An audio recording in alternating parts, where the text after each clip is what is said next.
गौरी पुत्र गणेश की जय हो। ओम नमः शिवाय। प्रिय भक्तजनों, आप सभी पर गणेश भगवान का आशीर्वाद सदैव बना रहे। आज वैशाख मास के कृष्ण पक्ष की विकट संकष्टी चतुर्थी है।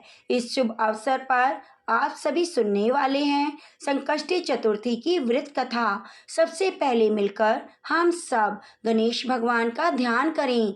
हे गणपति भगवान, आप 64 कोटि विद्याओं के दाता और देवताओं के आचार्य, बृहस्पति जी को भी विद्या प्रदान करने वाले हैं, कट को भी अभिष्ट विद्या देने वाले हैं।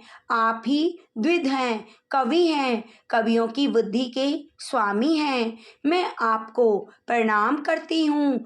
जो अनाथों के बंधु हैं, जिनके दोनों कपोल सिंदूर से शोभायमान हैं, जो प्रबल विघ्नों का नाश करने में समर्थ हैं, इंद्र आदि देव जिनकी वंदना करते हैं, उन श्री गणेश जी का मैं प्रातः काल स्मरण करती हूँ। ओम श्री गणेशाय नमः।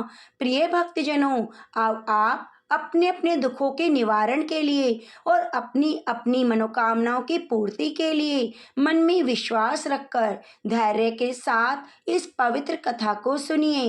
एक समय पार्वती जी ने गणेश जी से पूछा कि गणेश जी, बैसाख के महीने के कृष्ण पक्ष की जो संकष्टी चतुर्थी कही गई है, उस दिन किस गणेश की किस विधि से पूजन करना चाहिए, उस दिन भोजन में क्या ग्रहण करना चाहिए, बैसाख मास के गणपति देवता का क्या नाम है, उनके पूजन आदि का क्या विधान है, सो यह सब आप मुझसे कहिए। तब गणेश जी कहने लगे, माता, बैसाख कृष्ण चतुर्थी के दिन व्रत करना चाहिए। उस दिन वक्रतुंड नामक गणेश जी की पूजा करके भोजन में कमल गट्टे का हलवा लेना चाहिए। हे जननी, द्वापर युग में राजा युधिष्ठिर ने इस प्रश्न को पूछा था और उसके उत्तर में जो कुछ भगवान श्री कृष्ण ने कहा था, मैं उसी इतिहास का वर्णन करता हूँ। आप श्रद्धा युक्त होकर सुने।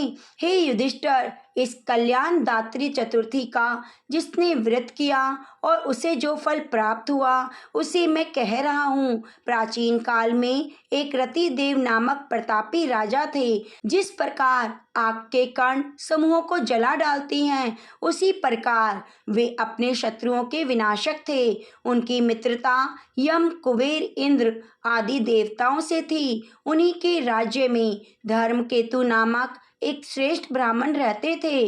उनकी 2 स्त्रियां थीं। एक का नाम सुशीला, दूसरी का नाम चंचला। सुशीला नित्य ही कोई ना कोई व्रत किया करती। फलस्वरूप उसने अपने शरीर को दुर्बल बना डाला। इसके विपरीत चंचला कोई भी व्रत उपवास नहीं करती, भर पेट भोजन करती। इधर सुशीला को सुंदर लक्षणों वाली एक कन्या हुई, उधर चंचला को पुत्र रतन की प्राप्ति हुई। यह देखकर चंचला बारंबार सुशीला को ताना देने लगी, अरे सुशीला, तूने इतने व्रत उपवास करके शरीर को जर्जर बना डाला, फिर भी कृषकाय कन्या को जन्म दिया। मुझे देख, मैं कभी व्रत आदि के चक्कर में नहीं पड़ी, रिष्ट पुष्ट बनी हुई हूँ और वैसे ही बालक को उत्पन्न किया है। अपनी सौत का व्यंग बाण सुशीला के हृदय में चुभने लगा। वे प्रतिव्रता विधिवत गणेश जी की उपासना करने लगी। जब सुशीला ने भक्ति भाव से संकटनाशक गणेश चतुर्थी का व्रत किया, तो रात्रि में वरदाय गणेश जी ने उसे दर्शन दिया। श्री गणेश जी ने कहा, हे सुशीला, तेरी आराधना से हम अत्यधिक संतुष्ट हैं। मैं तुम्हें वरदान दे रहा हूँ कि तेरी कन्या के मुख से निरंतर मोती और मूंगा प्रवाहित होते रहेंगे। हे कल्याणी, इससे तुझे सदा प्रसन्नता रहेगी। और हे सुशीला, तुझे वेद शास्त्र वेता एक पुत्र भी उत्पन्न होगा। इस प्रकार वरदान देकर गणेश जी वहीं अंतर ध्यान हो गए।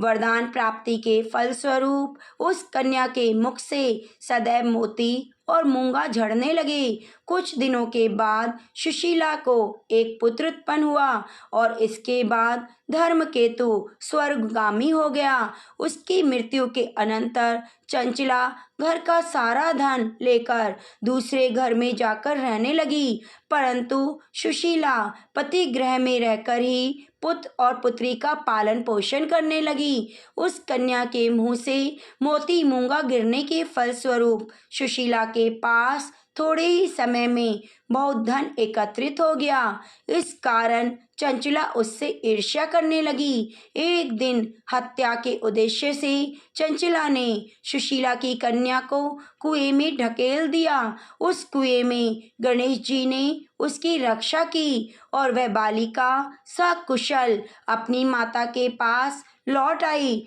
उस बालिका को जीवित देखकर चंचला का मन घबरा उठा। वह सोचने लगी कि जिसकी रक्षा ईश्वर करता है उसे कौन मार सकता है। इधर सुशीला अपनी पुत्री को पुनः प्राप्त कर प्रसन्न हो गई।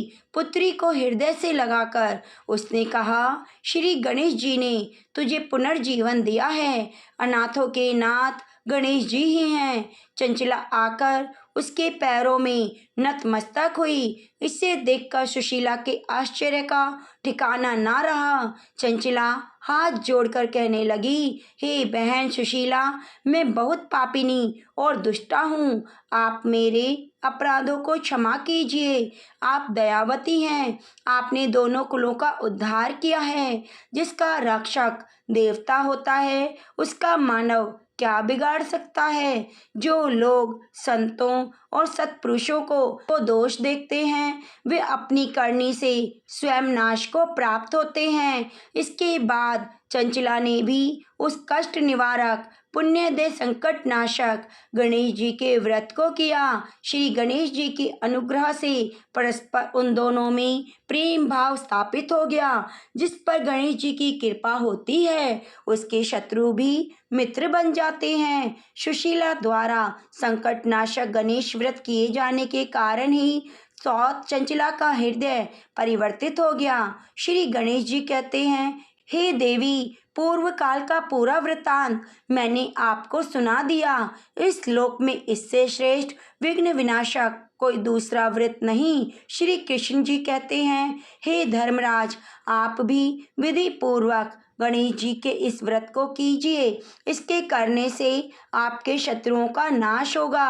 अष्ट सिद्धियां नव निधियां आपके सामने करबद्ध होकर खड़ी रहेंगी। हे धर्मपरायण युधिष्ठिर, आप अपने भाइयों, धर्म पत्नी और माता सहित इस व्रत को कीजिए। इससे थोड़े समय में ही आप अपने राज्य को प्राप्त कर लेंगे। श्री कृष्ण भगवान के मुख से इस कथा को विस्तार पूर्वक सुनकर तब धर्मराज युधिष्ठिर ने भी भक्ति भाव से बैसाख कृष्ण चतुर्थी का व्रत किया और गणपति भगवान की कृपा से अपने खोए राज्य को पुनः प्राप्त कर लिया। चतुर्थी तिथि आने पर स्नान करने के बाद सोने, चांदी, तांबे, पीतल या मिट्टी से बने भगवान गणेश की मूर्ति स्थापित करनी चाहिए। गणेश जी को स्नान कराना चाहिए। इसके बाद अबीर, गुलाल, चंदन, सिंदूर गणेश जी को अर्पित करने चाहिए। वस्त्र अर्पित करें, अक्षत चढ़ाएं, फूलों से श्रृंगार करें,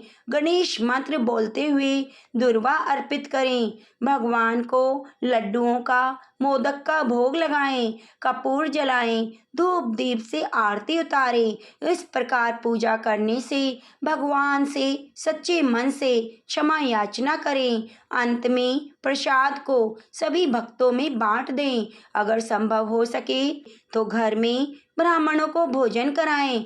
अपने सामर्थ्य के अनुसार दान दक्षिणा दें। इस प्रकार जो भी भक्त विघ्नहर्ता भगवान गणेश जी को समर्पित इस व्रत को करता है उसके सभी कष्ट नष्ट हो जाते हैं और गणेश भगवान की कृपा सदैव बनी रहती है। तो सभी मिलकर प्रेम से बोलिए, विघ्नहर्ता भगवान गणेश की जय हो। प्रिय भक्तजनों, अब सुनते हैं चौथ माता की कथा, क्योंकि चतुर्थी का व्रत बिना चौथ माता की कथा के, पूजा के अधूरा रहता है। पौराणिक कथा के अनुसार एक गांव में एक सेठ सेठानी थे। उनके एक बेटा और एक बहू थे। बहू सबको भोजन कराकर फिर स्वयं भोजन करती।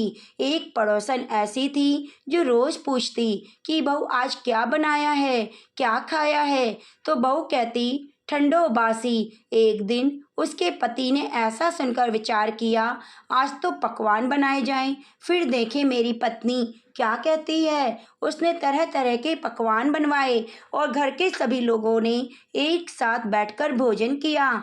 आज फिर पड़ोसन ने पूछा तो बहू ने कहा ठंडो बासी। सेठ के लड़के ने सोचा हो ना हो कोई बात अवश्य है जिससे कि मेरी पत्नी ऐसा कहती है। उसने पत्नी से पूछा तुम रोज ठंडो बासी खाया ऐसा क्यों कहती हो, जबकि हम सब ने तो एक साथ बैठकर कई तरह के पकवान खाए। उसकी पत्नी बोली हम जो खा रहे हैं वे बाप बूढ़ों की कमाई है।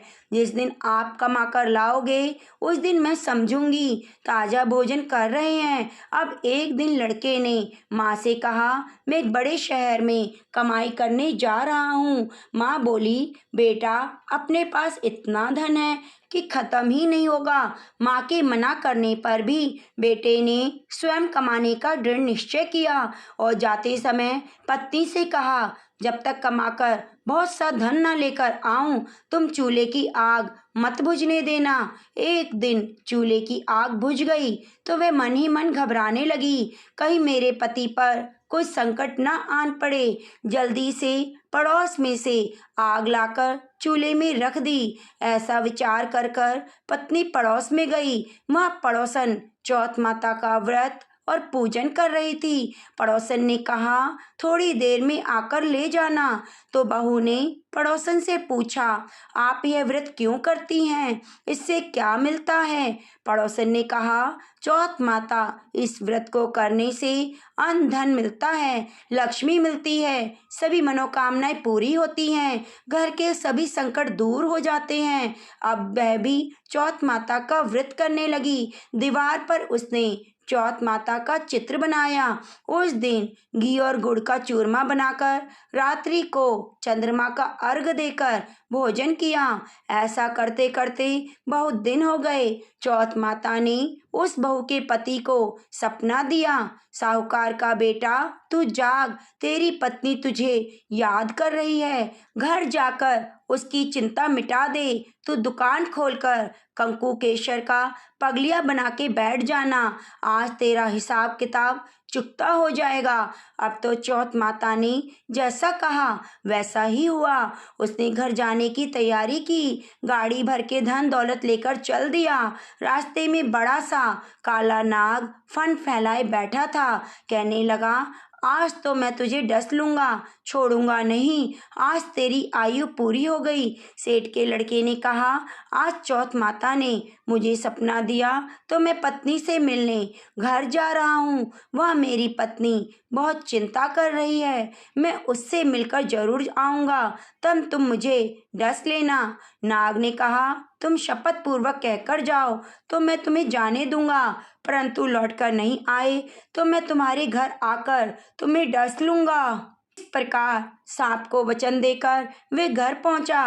वह सभी से हंसी खुशी से मिला और भोजन करके उदास होकर बैठ गया। उसकी पत्नी ने उदास होने का कारण पूछा तो पति ने काले नाग वाली बात बताते हुए कहा यदि मैं उसके पास नहीं जाऊंगा तो वह घर आकर मुझे डस लेगा।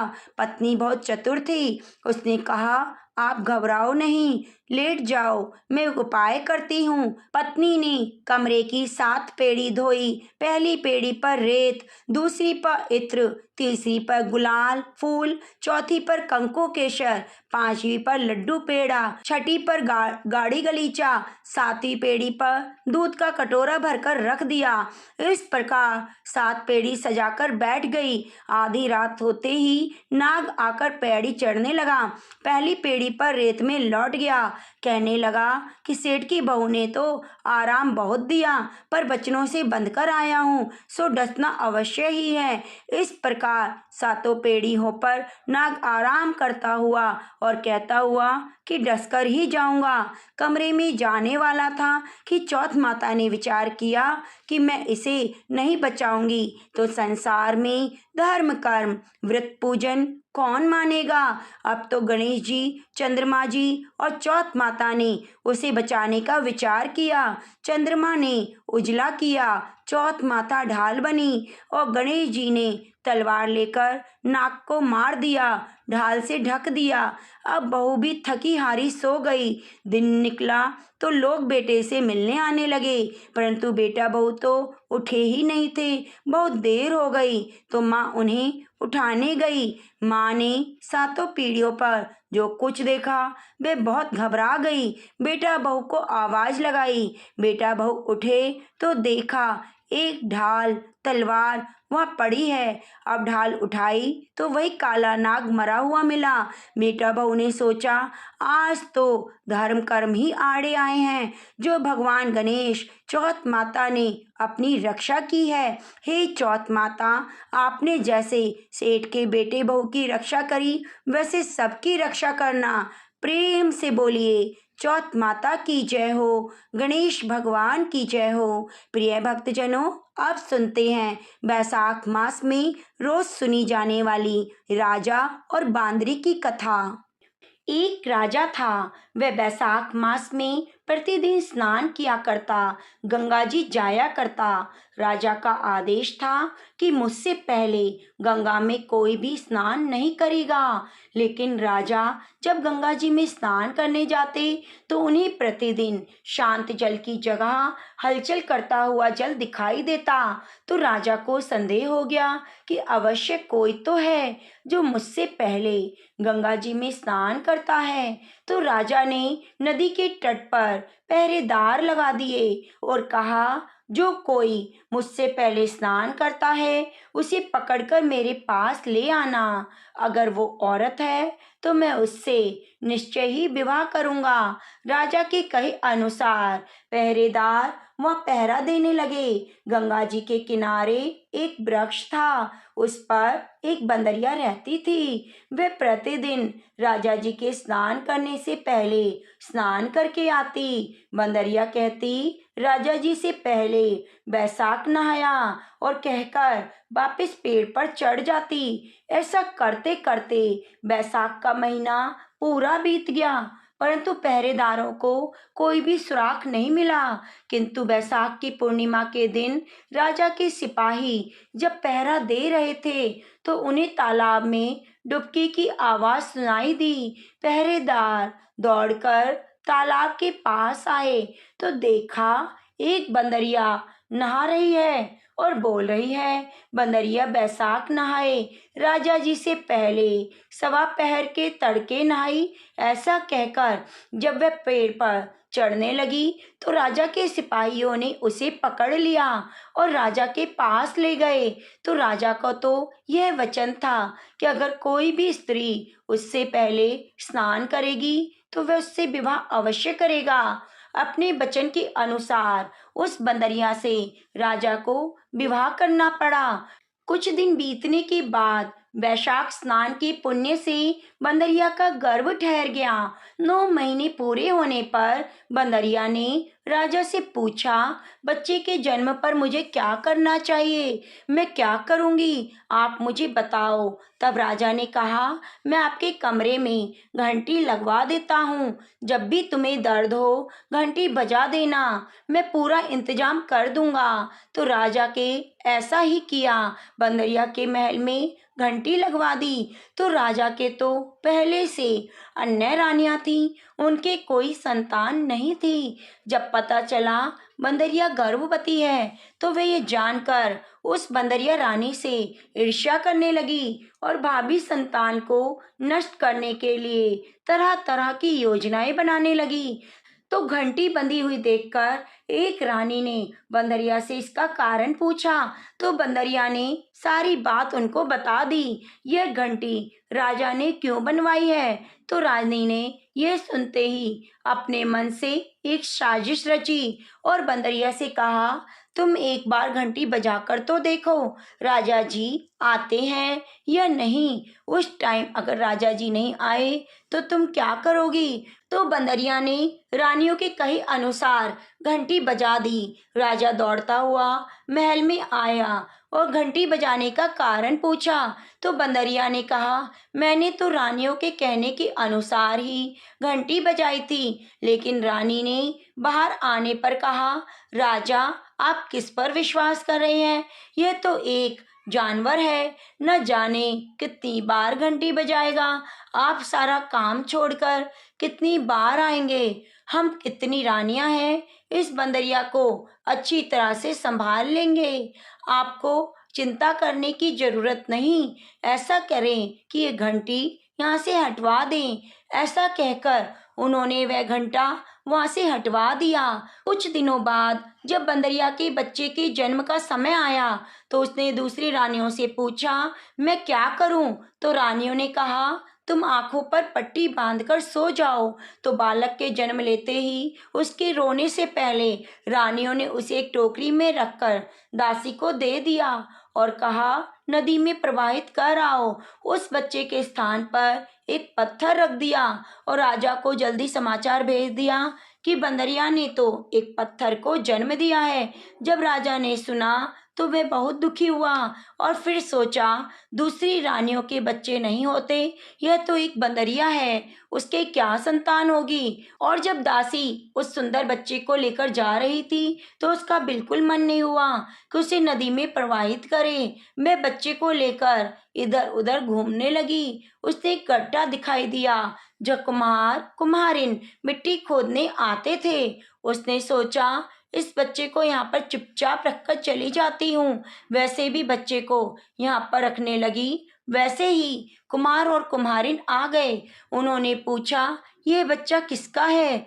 और यह क्यों रख रही हो? तो दासी ने सारी बात कुम्हार कुम्हारिन को बता दी और कहा, आप किसी से इसको ना बताएं वरना मुझे रानियां जान से मार देंगी। तो सारी बातें जानकर कुम्हार कुम्हारिन ने कहा, ठीक है। क्योंकि कुम्हार निसंतान था, उसने बच्चे को ईश्वर का भेजा हुआ उपहार समझकर अपने घर रख लिया। दोनों बड़े ही प्यार से उसका पालन पोषण करने लगे। लेकिन उन्होंने बालक को बता दिया कि तुम बंदरिया के पुत्र हो जिसे रानियां मारना चाहती थी। ऐसा कहकर उसे सारी जानकारी से अवगत करा दिया। एक दिन वह बालक कुम्हार के बनाए हुए मिट्टी के हाथी घोड़े लेकर पनघट पर बैठ गया।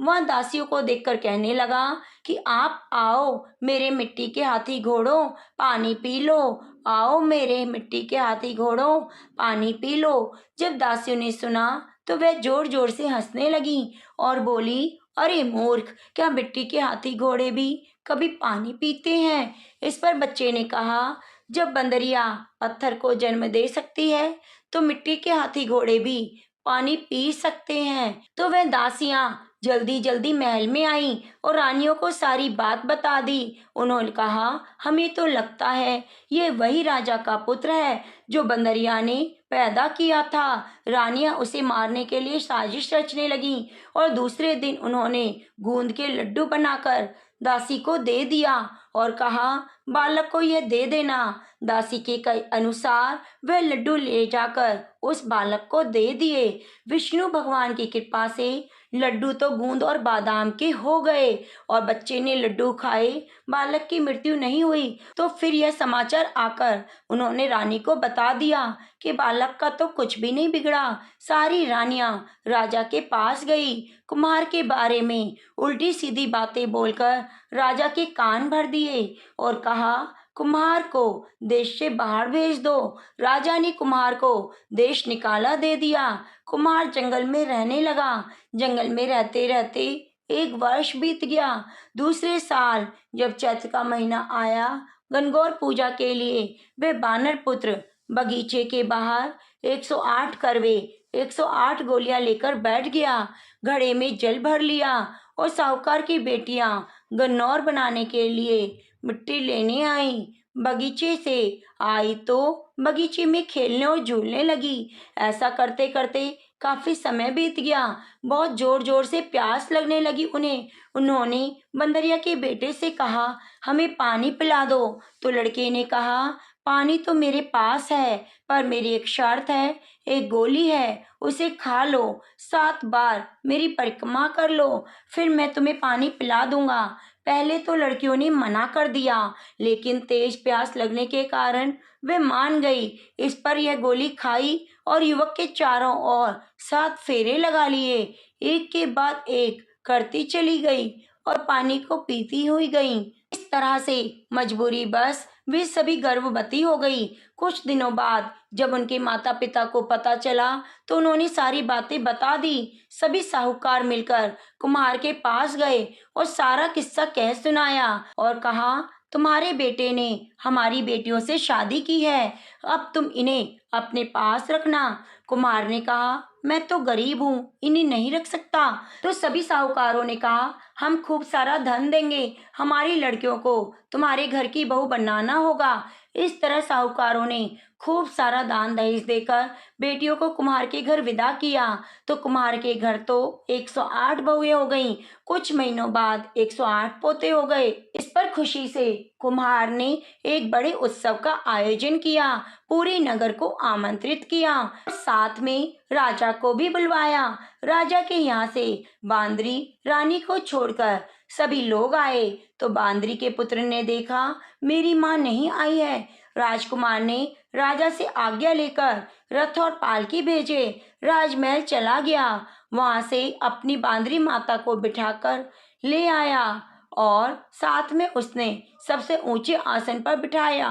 राजकुमार ने अपनी सभी पत्नियों को पहले समझा दिया कि ये बांदरी मेरी माता है, जिसने मुझे जन्म दिया है। एक एक बहू बांदरी रानी के चरण स्पर्श करती गई और सोने का सिक्का देती गई, पोते को गोद में देती हुई गई। जब राजा की अन्य रानियों ने देखा, उन्होंने कुमार के पुत्र से इसका कारण पूछा, तो रानियों को विश्वास हो गया कि यह बांदरी का पुत्र है। तब रानियों ने मिलकर क्रोधित होकर राजा से कहा, कुम्हार के लड़के ने हमारा अपमान किया है, इस बंदरिया का सम्मान किया है, इसलिए हम वापस जा रहे हैं। लेकिन राजा को तो कुम्हार के लड़के ने पहले सारी सच्चाई बता दी थी, इसलिए उसने रानियों को देश से निकाला दे दिया और अपने पुत्र और बहुओं के साथ महल में आ गया। राजकुमार बड़े उत्सव के साथ अपना हर्षोल्लास मनाने लगा और राजा ने अपने पुत्र का राज्य अभिषेक किया। राजकुमार ने कुम्हार से महल में रहने का अनुरोध किया, लेकिन वह नहीं माना। तो राजा ने खूब सारा धन देकर उसे विदा किया। इस तरह वैशाख स्नान के पुण्य से बंदरिया ने इतना कुछ पाया।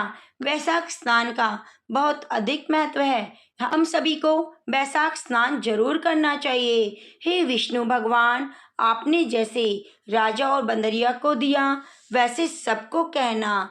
कहानी कहते वाले, सुनने वाले, हुंकारा भरने वालों को देना। प्रेम से बोलो जय श्री कृष्ण, राधे राधे। प्रिय भक्तजनों, आप हमारे चैनल को सब्सक्राइब करके बगल में बनी घंटी को दबाना ना भूलें और कमेंट बॉक्स में जय श्री विष्णु हरे, जय श्री कृष्ण, राधे राधे, जय सियावर रामचंद्र भगवान की जय जरूर लिखिए। धन्यवाद।